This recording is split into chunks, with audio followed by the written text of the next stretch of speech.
समायरा गुस्से से अपना लहंगा हाथ में पकड़े जानकी काकी की दुकान पर आकर जोर से दरवाजा खटखटाने लगती है। आज मैं इन दोनों माँ बेटी को बहुत अच्छे से मजा चखाऊंगी। आखिर इसकी हिम्मत कैसे हुई मेरा इतना महंगा लहंगा खराब करने की। मैं इन्हें छोड़ूंगी नहीं। कोई है अंदर? कोई है? बाहर आओ। इतने में दुकान के अंदर से सिलाई मशीन की धीमी आवाज आने लगती है। अच्छा, तो अभी भी सिलाई चल रही है। पहले मेरा लहंगा खराब किया और अब किसी और के कपड़े खराब कर रही होगी। आने दो, अभी बताती हूँ इसको। तभी धीरे से दुकान के अंदर से जानकी काकी बाहर आती है। अरे समायरा बेटी, तुम क्या हुआ? तुम इतने ज्यादा गुस्से में क्यों हो? समायरा गुस्से से लहंगा उनके सामने पटक देती है। ये देखो, तुम्हारी बेटी ने कैसे मेरा इतना महंगा लहंगा खराब कर दिया। अरे अगर सिलाई नहीं आती तो फिर ये दुकान खोलकर क्यों बैठी हो? कल मेरी सगाई है और तुम लोगों ने मेरा सब कुछ बर्बाद कर दिया। अब भला कल मैं क्या पहनूंगी? जानकी काकी लहंगे को ध्यान से देखती है, लेकिन अचानक उनके चेहरे पर एक अजीब सी मुस्कान आ जाती है। बेटी, ये लहंगा तो हमने अभी तक सिला ही नहीं। ये हमारे यहाँ का सिला हुआ लहंगा नहीं है बेटी। समायरा हैरान होकर बोलती है। क्या क्या मतलब यहाँ का नहीं है? कल रात तुम्हारी बेटी ही तो इसे सिल रही थी। उसने कहा तुम्हारी तबीयत खराब है इसलिए वो लहंगा सिलेगी। मैंने उसे सिलने से मना भी किया था, लेकिन उसने कहा वो मुझे बहुत सुंदर लहंगा सिल कर देगी। अब तुम मुझे बेवकूफ बना रही हो। कहाँ है तुम्हारी बेटी? उसे बाहर आने को कहो। अभी के अभी दूध का दूध पानी का पानी हो जाएगा। बुलाओ उसे। जानकी की आंखें अचानक गंभीर हो जाती है। बेटी, वो अब नहीं आएगी। ऐसे कैसे नहीं आएगी? उसे आना पड़ेगा। वो ऐसे मेरा लहंगा खराब नहीं कर सकती है। तुम उसे बुलाओ। बेटी, मैं उसे तब बुलाऊंगी ना जब वो इस दुनिया में होगी। मेरी बेटी तो 3 साल पहले मर चुकी है और मरे हुए लोग वापस नहीं आते। फिर वो तुम्हारा ये लहंगा कैसे सिल सकती है? तुम्हें जरूर कोई गलत फहमी हुई है। ये सुनकर समायरा के हाथ पैर कांपने लगते हैं। तभी उसकी नजर सामने लगी दीवार पर टंगी एक तस्वीर पर जाती है। तस्वीर में वही लड़की मुस्कुरा रही होती है जिसे समायरा ने कल रात लहंगा दिया था, लेकिन उस तस्वीर पर अब फूलों की माला टंगी होती है। समायरा डर से कांपने लगती है। नहीं, ये नहीं हो सकता। कल रात तो मैंने इसी लड़की को देखा था। इसे मैंने अपने हाथों से लहंगा दिया था। फिर ये कैसे हो सकता है? समायरा ये सोच ही रही होती है, तभी पीछे से कोई उसे आवाज लगाता है। समायरा जब पलटकर देखती है तो उसके बचे खुचे होश भी उड़ जाते हैं, क्योंकि पीछे जानकी की बेटी जूली खड़ी होती है। क्या हुआ समायरा? लहंगा पसंद नहीं आया क्या? हाँ, नहीं, मेरा मतलब है हाँ, पसंद आया। लहंगा बहुत अच्छा है। समायरा, जल्दी भाग यहाँ से, जान बची तो ऐसा लहंगा बहुत मिल जाएगा। अरे जाने की इतनी भी क्या जल्दी है? थोड़ी देर आराम कर लो फिर चली जाना। नहीं, मैं जा रही हूँ, मुझे कुछ काम है। नहीं, मैं जा रही हूँ, मुझे कुछ काम है। जानकी काकी, मैं जा रही हूँ। अरे लगता है तुम मेरी माँ को ढूंढने यहाँ आई थी, लेकिन मेरी माँ तो पिछले 3 साल पहले ही गुजर चुकी है। वो देखो, पीछे दीवार पर मेरी माँ की तस्वीर भी लगी हुई है। समायरा जब पलटकर देखती है तो पहले जहाँ जूली की तस्वीर टंगी थी वहीं अब जानकी की तस्वीर टंगी होती है, जिस पर फूलों की माला टंगी होती है। कौन है तुम?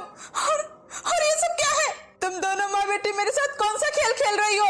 तभी जूली का चेहरा अचानक से बदल जाता है और वो अजीब सी दिखने लगती है। कौन हो तुम और मुझसे क्या चाहती हो? मैंने तुम्हारा क्या बिगाड़ा है? मैं तो बस यहाँ तुमसे लहंगा सिलवाने आई थी। लहंगा? मेरी ख्वाहिश भी यही थी कि मैं लोगों के सुंदर सुंदर लहंगे सिलूं, लेकिन किसी को मेरे सिले लहंगे पसंद ही नहीं आए, न ही मेरे जीते जी और न ही मेरे मरने के बाद। तुम आज भी नहीं बदली हो। मतलब? समायरा, मेरी माँ बहुत अच्छी दर्जी थी, वो बहुत अच्छे अच्छे लहंगे सिलती थी। अरे जानकी बहन, तूने तो दिल खुश कर दिया।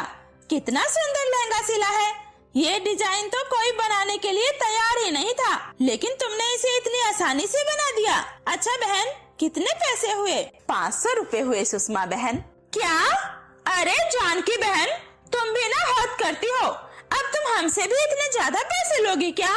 सुषमा बहन, मैंने पहले ही आपको बहुत कम पैसे बताए हैं। इसका अस्तर और लेस ही 300 रुपए का आया है। अरे बस बस रहने दो, हमेशा तुमसे ही कपड़े सिलवाती हूँ। अब तुम तो ऐसा मत करो। ये लो 200 रुपए हैं, रखो। ऐसा मत करो सुषमा बहन, घाटा लग जाएगा। कम से कम 400 रुपए तो दो। अरे फिर कभी ले लेना, अभी बस इतना ही है, रखो। अच्छा अब मैं चलती हूँ। हे भगवान, इस तरह से मेरा काम कैसे होगा? अगर ऐसे ही चलता रहा फिर मैं अपने घर का खर्चा कैसे चलाऊंगी? माँ, मैंने आपको पहले ही कहा था, ये गांव वाले कभी आपकी मेहनत को नहीं समझेंगे। आप मेरी मानो तो मेरे साथ शहर चलो, वहाँ आपको आपके काम के बहुत अच्छे दाम मिलेंगे। प्लीज माँ, मान जाओ ना प्लीज। ठीक है बेटा, जब तुम्हारी यही इच्छा है तो चलते हैं। उसके बाद जानकी अपनी बेटी जूली के साथ शहर आ जाती है। जानकी शहर में ही अपना एक बुटीक खोलती है, जहां उसका काम बहुत ही अच्छा चल रहा था। तभी अचानक एक दिन जानकी को चक्कर आता है और वो बेहोश हो जाती है और अचानक से उसका पूरा शरीर काम करना बंद कर देता है। डॉक्टर को दिखाने के बाद पता चलता है जानकी का पूरा शरीर पैरालाइज हो गया है और उसके इलाज में काफी खर्चा आएगा। चाहे कुछ भी हो जाए, मैं अपनी माँ की जान बचा कर रहूंगी। मैं अपनी माँ को कुछ नहीं होने दूंगी। मैं दिन रात मेहनत करूंगी और इलाज के लिए पैसे जोड़ूंगी। जूली को सिलाई नहीं आती थी, फिर भी वो अपनी पढ़ाई बीच में छोड़कर अपनी माँ के सिलाई के काम को करने लगती है। तभी उसके दुकान पर एक बहुत ही अमीर लड़की आती है। सुनो, जानकी दर्जी की दुकान यही है ना? जी हाँ, मैं उनकी ही बेटी हूँ। मैंने इस दुकान का बहुत नाम सुना है, इसलिए इतने दूर से आई हूँ। मुझे एक शो के लिए 10 लहंगों की जरूरत है और मैं चाहती हूँ वो 10 लहंगा तुम सिलो।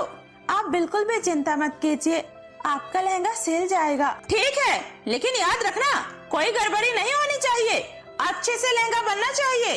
ठीक है, आप निश्चिंत रहिए। जूली बहुत ही मेहनत से वो 10 लहंगे तैयार करती है, लेकिन वो पहली बार सिलाई कर रही थी, इसलिए वो सारे लहंगे उससे खराब हो जाते हैं। किसी भी लहंगे की फिटिंग सही से नहीं आती।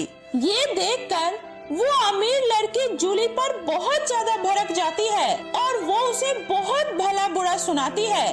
जब तुम्हें लहंगा सिलने नहीं आती तो क्यों लहंगा सिलती हो? अब चुपचाप से तुम मुझे 10 लहंगों को हट जाना दो, समझी? वरना मैं तुम्हें पुलिस में दे दूंगी। जूली काफी ज्यादा गिड़गिड़ाती है, मिन्नतें करती है, लेकिन उस लड़की को जूली पर जरा भी तरस नहीं आता। जूली अपनी सारी जमा पूंजी जो वो अपनी माँ के इलाज के लिए जोड़ रखे थे, वो जाकर उस लड़की को दे देती है। वो लड़की तो पैसे लेकर वहाँ से चली जाती है, लेकिन उस दिन के बाद से उसके दुकान पर एक भी कस्टमर नहीं आता, जिस वजह से दोनों माँ बेटी का बहुत ही बुरा हाल हो जाता है। घर में खाने के लिए पैसे भी नहीं बचे थे और जानकी बिस्तर पर ही पड़ी रहती थी। जूली दिन रात रोते रहती थी। माँ, मैंने आपकी जान बचाने के लिए सब कुछ करने की कोशिश की, लेकिन अब मेरे पास एक भी पैसा नहीं बचा। अब मैं क्या करूँ माँ? बेटा रो मत, भगवान सब ठीक कर देगा। लेकिन उसी रात जानकी की हालत और बिगड़ जाती है। जूली भागकर डॉक्टर के पास जाती है, लेकिन जब वो वापस आती है तब तक जानकी की सांसें थम चुकी थी। जूली जोर जोर से रोने लगती है। माँ, आप मुझे छोड़कर नहीं जा सकती हो माँ। माँ, मैं आपके बिना अकेले कैसे रहूंगी? प्लीज माँ, वापस आ जाओ।